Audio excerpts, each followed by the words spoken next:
¿Cómo están? Muy buenas noches. Bienvenidos a Senado Noticias, edición central. Como siempre, nos sintonizamos a esta hora cuando son las 20 horas con 3 minutos para saber qué pasó durante esta jornada en temas legislativos, lo que pasó, por ejemplo, en comisiones y también en la sala de sesiones. Soy Betsabe Fuentes. Los invito ahora a revisar los titulares.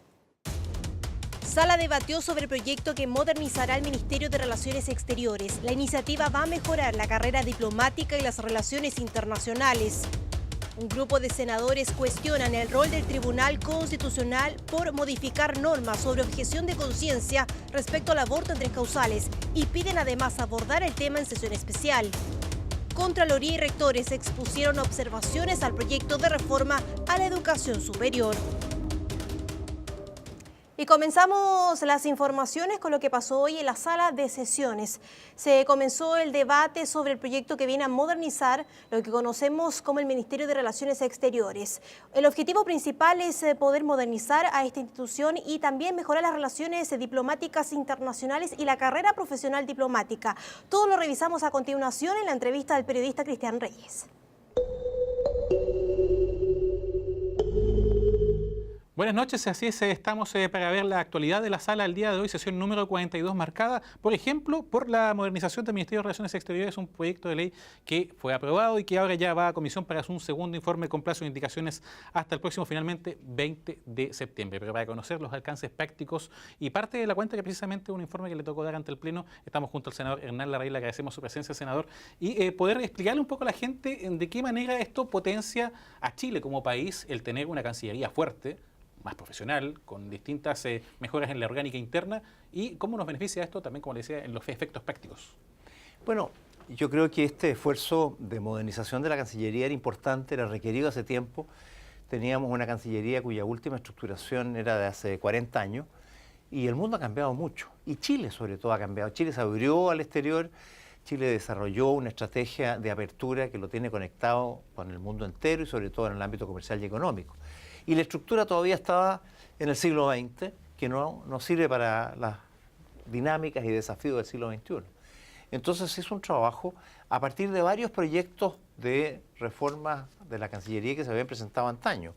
Lo había hecho el primer gobierno de la presidenta Bachelet, lo había hecho el gobierno de Sebastián Piñera, y ahora el gobierno hizo como una fusión de todo lo anterior y con el trabajo que hicimos en nuestra comisión y una comisión técnica de asesores, logramos estructurar. ¿Qué significa esto? Básicamente tener no una subsecretaría, sino que ahora 2 subsecretarías, una de Relaciones Exteriores y otra de Relaciones Económicas Internacionales, lo cual va a ordenar mucho de lo que nosotros hemos hecho. Hemos crecido enormemente, pero tenemos que entrar a una segunda generación en nuestros acuerdos y en nuestras relaciones comerciales. No basta ya con el comercio, necesitamos, por ejemplo, incorporar la inversión, necesitamos incorporar los servicios y otras dinámicas en un estilo de nueva generación, de segunda generación, que nos permita realmente sacarle mayor provecho. Y por el otro lado, necesitamos tener una estructura más flexible, más liviana, que nos permita, por ejemplo, analizar dónde tenemos nuestra representación hoy día. ¿Es el mapa de intereses de Chile de cara al futuro o deberíamos mirar otras zonas con mayor intensidad, con mayor preocupación? Por ejemplo, en China nosotros tenemos presencia en Beijing y en 4 o 5 lugares más. Urbes importantes. Y resulta que necesitamos probablemente tener en 10, en 15, porque cuando hablamos de una provincia en China, la provincia de Hebei, que es una de las más bien chicas, tiene 60 millones de habitantes. Entonces son verdaderos países que están emergiendo a mucha velocidad. Tenemos que reestructurarnos, crecer y ampliar nuestra capacidad. Eso es lo que hemos hecho también en la parte de relaciones exteriores.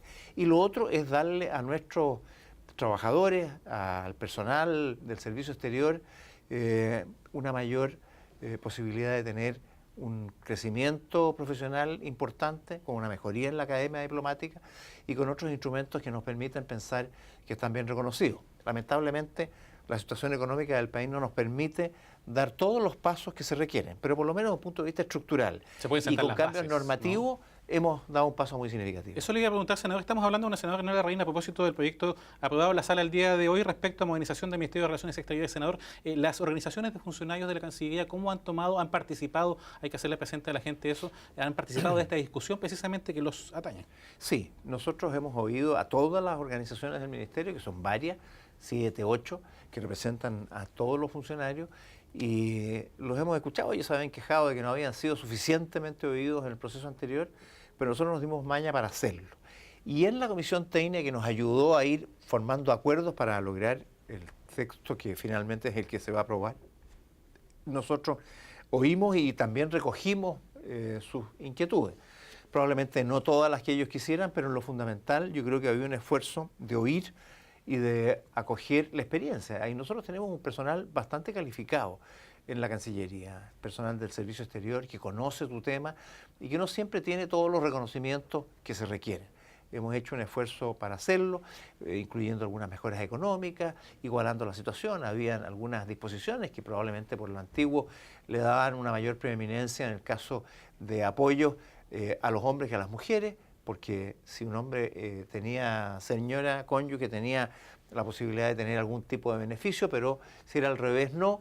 Hemos ido equiparando las cosas para que realmente las mujeres también sientan que pueden participar en igualdad de condiciones en esta materia. Tenemos que aumentar el número de mujeres, pero eso es una cosa que se ha ido arreglando con el tiempo, dada la forma como se están entregando los cupos, que son bastante pequeños, son 15 al año, que son los que permiten ir renovando con el tiempo nuestro personal. Y el tema de la carrera funcionaria sin duda también ha estado en la palestra de parte de los funcionarios. Ha estado en la palestra sin que este haya sido un proyecto para transformar la carrera diplomática. Exactamente. Hacer un alcance, senador, antes de concluir esta breve entrevista junto a usted. El tema de la edad, finalmente, este es un proyecto que está vuelve a comisión para segundo informe, pero el tema de la edad, finalmente, respecto a hasta qué edad es el límite para ejercer como funcionario de la Cancillería. La edad se fijó ahora en 70 años. ¿Y usted le parece esa una edad? Bueno, sí, a mí me parece que es una edad razonable para precisamente dar un tiraje a la chimenea.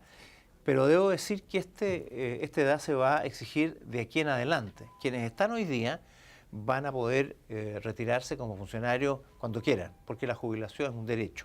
Pero tratando de establecer una carrera que tenga un cierto dinamismo, se fijaron los 70 años para que de aquí al futuro los que entren tengan ese tope de edad para poder retirarse. Y eso nos garantiza una Cancillería dinámica que se va rejuveneciendo con los años. Y es un tema del cual vamos a estar, por cierto, muy atentos, tanto cuando se vea en comisión como cuando posteriormente también sea analizado en sala. Senador, agradecer su presencia para con nosotros en esta edición central de Senado Noticias, a propósito de lo visto en la sala el día de hoy, donde también consignamos la aprobación de parte de los procedimientos para simplificar las elecciones de las juntas de vecinos, proyecto que va a la Cámara en segundo trámite, y también la primera discusión que se dio en torno al tema de garantías de la niñez.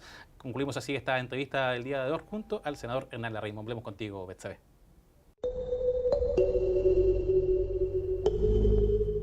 Le agradecemos, como siempre, al periodista Cristian Reyes por esta entrevista y los detalles del proyecto que viene a modernizar Cancillería. Nosotros cambiamos de tema, nos vamos a lo que ha pasado en la última sesión de la Comisión de Constitución con este proyecto de la regulación de las entrevistas videograbadas a menores que han sido víctimas de delito sexual. ¿Qué ha pasado con esta iniciativa que, recordemos, está en tercer trámite constitucional? ¿Cómo se viene el futuro legislativo de este proyecto de ley? Se lo preguntamos ya a esta hora de la noche al periodista Rodrigo Cruz, que vemos en pantalla. Rodrigo, ¿cómo estás? Muy buenas noches.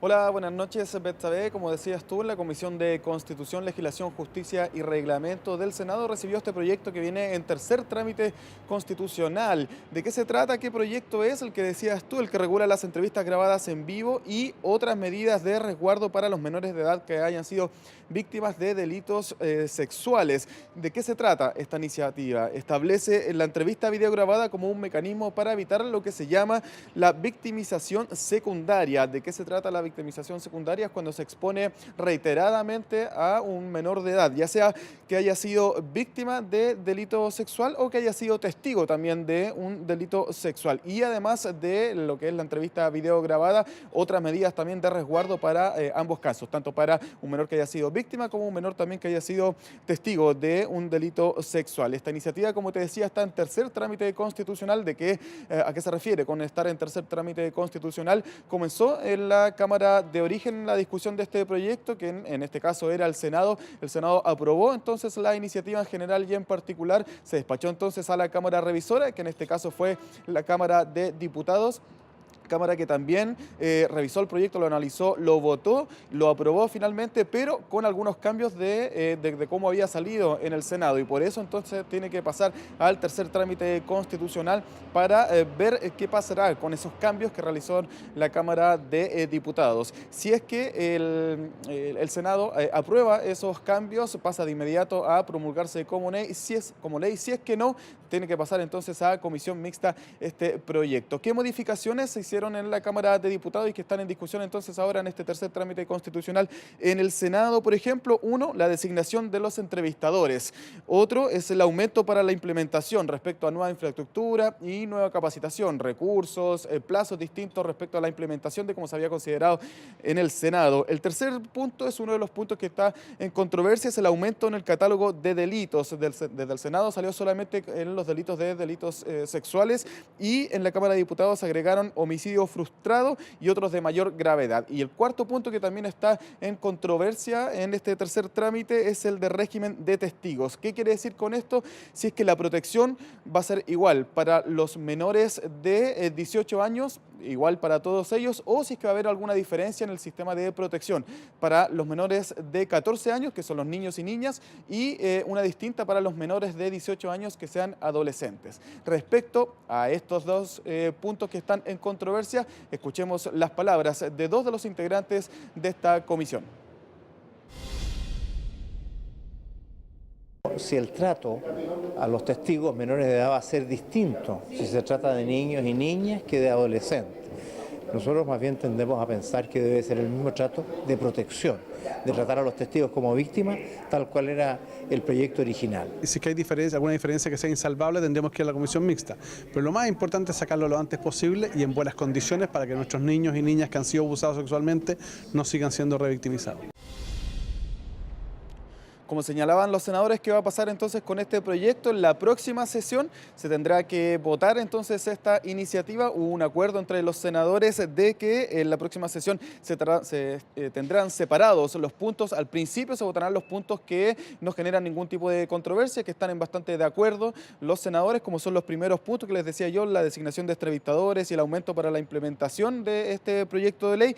Y desde la mitad en adelante, esto para que sea un fácil despacho de esos puntos, y de la mitad de la comisión en adelante se va a trabajar ya los puntos que son en controversia, que son el aumento del catálogo de delitos y el régimen de testigos. Si es que ese día, en la próxima sesión, se aprueba totalmente este proyecto, como les decía, se promulga como ley, y si es que no, que al parecer hasta el momento es lo más probable, pasaría entonces a la comisión mixta para resolver las divergencias, entonces las discrepancias que se produjeron entre ambas cámaras, tanto el Senado como la Cámara de Diputados Betsabe.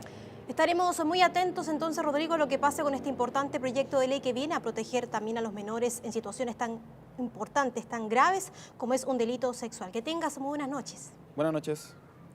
Nosotros nos vamos a otras materias, vamos a revisar lo que ha pasado con esta presentación de una carta que hicieron un grupo de senadores al presidente del Senado, Andrés Saldívar, respecto al rol que tiene hoy en día el Tribunal Constitucional sobre una norma que generó polémica respecto al aborto en 3 causales. Tiene que ver con la objeción de conciencia, de qué se trató esta importante cita que tuvieron los legisladores y además la petición de una sesión especial. Detalles en la siguiente nota. Un grupo de senadores solicitó al presidente del Senado, Andrés Saldívar, que convoque una sesión especial de la corporación para analizar las implicancias del fallo del Tribunal Constitucional sobre la despenalización del aborto en 3 causales, ya que a juicio de los parlamentarios se excedió en sus atribuciones al modificar el texto que había emanado sobre el Poder Legislativo, ampliando la objeción de conciencia a las personas jurídicas e instituciones. Los senadores Pedro Araya, Alfonso de Urresti y Felipe Arboe calificaron de grave la infracción al orden de distribución de poderes y roles que la Constitución asigna a los órganos con legitimidad. La decisión del Tribunal Constitucional. El TC está legislando, no está haciendo el control constitucional, recalcaron. Nosotros nos sometemos a la discusión y a los dictámenes del Tribunal Constitucional en términos de establecer que algunas de esas normas son inconstitucionales. Eso mismo corresponde que vuelva al Senado y se se revise esa norma, se busque su constitucionalidad o simplemente se omitan ese tipo de artículos que han sido declarados inconstitucionales. Pero arrogarse la facultad de establecer normas distintas, como el propio dos ministros señalan, que el Tribunal Constitucional no puede crear exenciones de ley, en definitiva, legislando, es algo que realmente nos preocupa. En ese sentido, el senador Felipe Arboy hizo un llamado en remarcar que el TC no posee legitimidad democrática para crear una nueva normativa. Aquí no caben dos opiniones. Una cosa es que vamos a estar de acuerdo o no en tales o cuales leyes que se aprueben o se rechacen. Pero otorgarle facultades legisladoras a un tribunal constitucional que no ha elegido nadie, sino que más bien es designado, no parece que sea adecuado. Esto ya se venía arrastrando, a propósito de la ley Emilia, de la ley de control de armas, donde el Tribunal Constitucional ha intentado ejercer un rol de colegislador y eso no nos parece adecuado. Finalmente, los legisladores reiteraron que es fundamental reivindicar las facultades del Senado frente a este fallo del Tribunal Constitucional. Hay una invasión de competencias que no corresponden, argumentaron.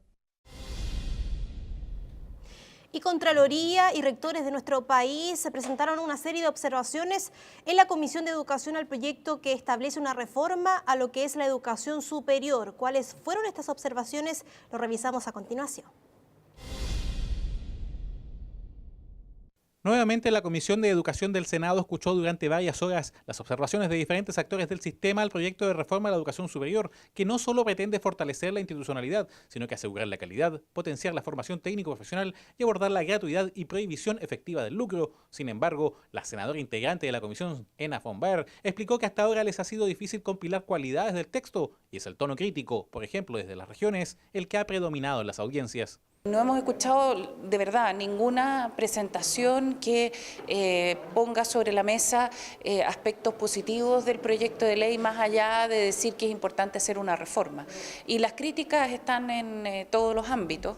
Una de las más importantes que se escucharon en el día de hoy fue del no reconocimiento del proyecto de ley respecto a la forma en la que hoy día están organizadas las universidades tradicionales, como la Universidad Austral, la Universidad Federico Santa María, la Universidad de Concepción. Y eso es preocupante para regiones donde estas universidades son tan relevantes desde el punto de vista del conocimiento que generan y el polo de desarrollo que significan también para las regiones. La senadora Ena von Baer agregó que durante su primer trámite este proyecto no recogió las inquietudes manifiestas de parlamentarios y del sector académico, por lo que urge que estos cambios se produzcan en este paso por la comisión. Y hay temas que son transversalmente criticados, como por ejemplo el rol que tendría la Subsecretaría de Educación Superior en el nuevo sistema, también el peligro que presenta la forma en la que está estructurado este proyecto para la autonomía universitaria que es muy importante para el desarrollo de universidades fuertes en nuestro país. Y por lo tanto vamos a ver qué se hace, porque ya pasó por un primer trámite este proyecto y el Ejecutivo no recogió estas inquietudes. De verdad no he escuchado a nadie hasta ahora que le guste el proyecto. Dentro de las observaciones realizadas al texto del Ejecutivo, la Contraloría acusó facultades contrapuestas que se endosan a la nueva Subsecretaría de Educación Superior y aspectos deficitarios en materia de control, mientras desde los rectores de planteles se calificó como centralista o particularmente santiaguino el criterio de la reforma.